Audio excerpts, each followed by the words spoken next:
We're back with our 5th video here on the Chess Geek channel. We will now talk about the 4-move checkmate in chess connected with the king's pawn's opening. Here, white and black both push their king's pawn. So e5 and e4. And then white does something that may seem crazy, but they bring their queen to f3. You can also bring your queen to h5, threatening mate that way as well, but that would be horrible because black just has a very simple defense against it. They can just play g6, and then your queen has to move, otherwise you'll lose it. So that wouldn't be a very good idea. So I'm gonna go ahead and play knight to c6.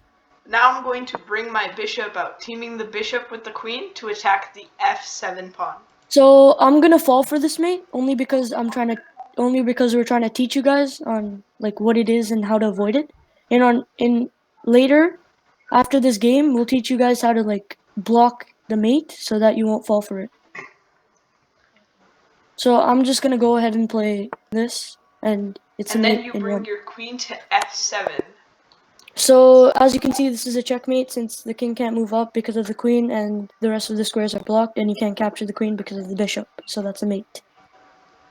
Now we'll show you guys how to avoid it. Okay. So Phoenix here will go for the 4-move checkmate, and I'll be teaching you guys how to avoid it.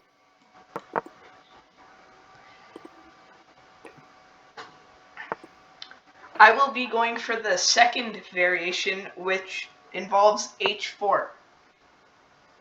As you can see, this isn't a very good move, but it is playable. But I can just do this, threatening his queen to move back. And then I have to move back here or somewhere back along this line. So I'll just move it here. And then I'm here threatening mate. As you can see, the queen just has to move to f2, and that's a mate. So there's many ways to block the mate. As you can see, one is you can move your queen. To f3 to block the mate, or you can move your knight to h3. H3, or you could move your knight to f3. Yeah, You or might if be your like, knight, hey, Chess Geek Squad, you're hanging a knight. But no, it's defended by the queen. yes, and there is, and if let's say your knight was already here, right, and black was threatening mate, you could have just moved your pawn up here, and if capture, capture, and then capture, so Yeah, you would technically be this pawn. in a better position. But in this case, there's many ways to prevent it. So I'm gonna go ahead and knight to h3 isn't a very good move, as you can see. That's like very bad move for the knight. Your knight should always develop on f3 for white, There's a or saying, and it goes, c3. a knight on the rim is grim.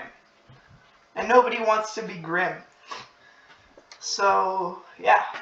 You should always keep your knights towards the center where they can use all 8 of their squares. Yes, so I'm just gonna go ahead and move it right here, blocking mate. Now there is one advanced variation where you can bring the bishop to attack the defender of that square, which I'm going to show to you here. So yeah, I'm gonna let black play that move just to demonstrate. But if and now I can do this. So now that black played this, they're threatening the knight on f3 to move. So that What white can do is fork the king and the rook. Yeah, so that would be a check. But that wouldn't be a very good idea right now, since black is starting to take out the defender, and then there's also threatening queen, and the only possible way is to move your bishop to save the queen. But then the problem is, if you do that, then it's a mate in one. Queen just has to come to f2, and that's a mate. So the best move here would probably be bishop here, since you're saving the. What you could also do is start lifting and bringing all your pieces towards the attack. Maybe pawn storming, rushing your pawns. As you can see, this knight is now pinned to the queen. If I move this knight, I'll lose my queen, which is the most powerful piece on the board. And if you lose that, it's going to be really hard to get back. In this situation, I would probably want to defend, But we are going to end the video right here. Thank you for watching. Please like and Hope you guys subscribe. hope you guys enjoyed. See you guys next time.